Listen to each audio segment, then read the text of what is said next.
ብሩኖ ጉማሬሽ ከአዲሱ የኒውካስትል አሰልጣኝ ጋር ሊነጋገር ነው። ብሩኖ ጉማሬሽን በተመለከተ ለኒውካስትል ቅርበት ያላቸው ምንጮች አዳዲስ መረጃዎች አጋርቶናል። መረጃዎቹን ባጭሩ እንመልከት። ብሩኖ ጉማሬሽ በሚቀጥሉት 48 ሰዓታቶች ውስጥ ከአዲሱ የኒውካስትል አሰልጣኝ ጋር ስለወደፊት ቆይታው ንግግር እንደሚያደርግ መረጃዎች አሳይተው፣ ብሩኖ ጉማሬሽ በዛሬው ዕለት የኒውካስትልን የፕሪሲዝን ካምፕ ለመቀላቀል ወደ ስፔን መጓዝ ነበረበት። ነገር ግን ይህ ጉዞ እንደተሰረዘ መረጃው ጨምሮ ዘግቧል። ተጫዋቹ ወደ ኒውካስትል መመለስ አይፈልግም። ነገር ግን አርሰናልና ኒውካስትል የሚያደርጓቸው ንግግሮች የሚቆዩ ከሆነ ተጫዋቹ ውርለት ወደ ስፔን ተጉዞ የኒውካስትልን የፕሪሲዝን ካምፕ የሚቀላቀል ይሆናል። ቤን ጄኮብስ ያሉ ታማኝ ምንጮችም እንደገለጹት ከሆነ አርሰናል ከኒውካስትል ጋር በቃል ደረጃ ከስምምነት ለመድረስ እየሰሩበት ይገኛል። አርሰናልም ከኒውካስትል ጋር በቃል ደረጃ ከስምምነት የሚደርሱ ከሆነ ኦፊሻሊ የዝውውር ጥያቄ ለኒውካስትል እንደሚያቀርቡ ቤን ጄኮብስ ጨምሮ ዘግበዋል። ጉማሬሽን በተመለከተ ዛሬ ጠዋት የወጣው አዲስ መረጃ ይሄንን ይመስላል። ምናልባትም ወደ በኋላ የሚወጣ አዲስ መረጃዎች ካሉ ይዤላችሁ መጣ ይሆናል። ገባ አርሰናልና ኒውካስትል በብሩኖ ጉዳይ ከስምምነት ላይ ደርሰዋል።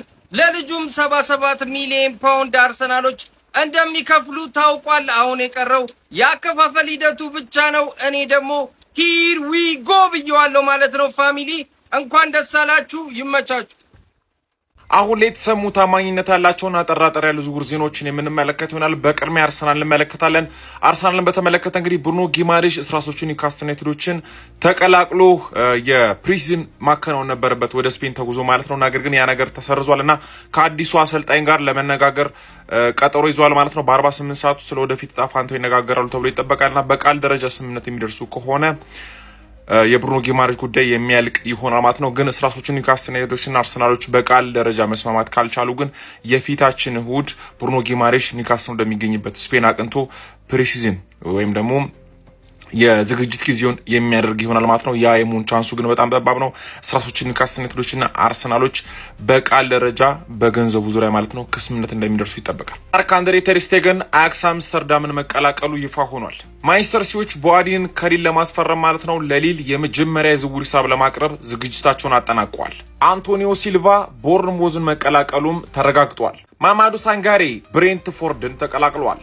ካርሎስ ኤስፒ በ25 ሚሊዮን ዩሮ ሪያል ማድሪድን ተቀላቅሏል። በመጨረሻም ጋርሺያ የፉልሃም ተጫዋች መሆኑ ተረጋግጧል። እንደዚህ አይነት ታማኝነት ያላቸውና ፈጣን የዝውውር ዜናዎች እንዲደርሳችሁ ፎሎ ማድረጋችሁን አትርሱ። 77 ሚሊዮን ፓውንድ በሆነ ሂሳብ አርሰናል ብሩኖ ጉማሬሽን ለማስፈረም ከኒውካስል ጋር ስምምነት ላይ እንደደረሱ ተዘግቦ ዝውውሩን ለማጠናቀቅ አሁን የቀሩት ጥቃቅን ነገሮች እንደሆኑም ሪፖርት ተደርጓል። ይኸውላችሁ ጋይስ ዛሬ ለአርሰናል ደጋፊዎች በጣም አስደሳች ቀን እየሆነ እየመጣ ነው። የብሩኖ ጉማሬሽ ዝውውር መጠናቀቁን ሰምተን ሳንጨርስ አሁን ደግሞ ስለ ቪኒሲየስ ጁኒየር አስደሳች ሊባል የሚችል ሰበር መረጃ እየወጣ ይገኛል።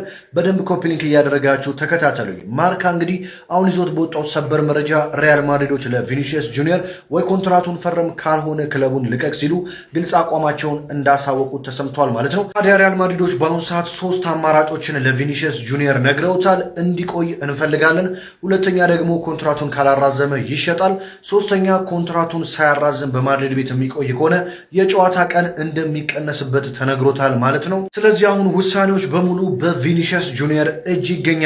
በሪያል ማድሪድ እቆያለሁ ደሞዝ ሳይጨመርልኝ ካለ ኮንትራቱን ያራዝማል። ነገር ግን ደሞዝ እንደማይጨመርለት ካወቀና ኮንትራቱ ላይ ካልተስማማ ሪያል ማድሪድን ይለቃል ተብሎ ይጠበቃል። ሪያል ማድሪድን የሚለቅ ከሆነ ደግሞ ለክለባችን አርሰናል ለመፈረም እጅግ በጣም ትልቅ እድል እንዳለው እየተነገረ ይገኛል ማለት ነው። አርሰናልም እንግዲህ በአሁኑ ሰዓት የብሩኖ ጉማሬሽን ዝውውር መጨረሻ ደረጃ ላይ ይገኛል። ሙሉ በሙሉ ከኒውካስትል ዩናይትድ ጋር ከስምምነት ላይ ደርሷል። ይህ ዝውውር እንደተጠናቀቀ ታዲያ ወደ ቪኒሲየስ ጁኒየር ፊቱን የሚያዞር ይሆናል ማለት ነው። ሰበር መረጃ ክለባችን አርሰናል ከኒውካስትል ዩናይትድ ብሩኖ ጉማሬሽን በ90 ሚሊዮን ዩሮ ለማስፈረም ከስምምነት ላይ ደርሰዋል ይለናል ሌኪፕ የፈረንሳዊ ጋዜጣ። አሁን የቀሩት ጉዳዮች የቦነስ አወቃቀርና አንዳንድ ፎርማል የሆኑ ነገሮች ናቸው ብሏል ሌኪፕ ማለት ነው። ሁጎ የሚባለው ጋዜጠኛቸው ነው የዘገበው።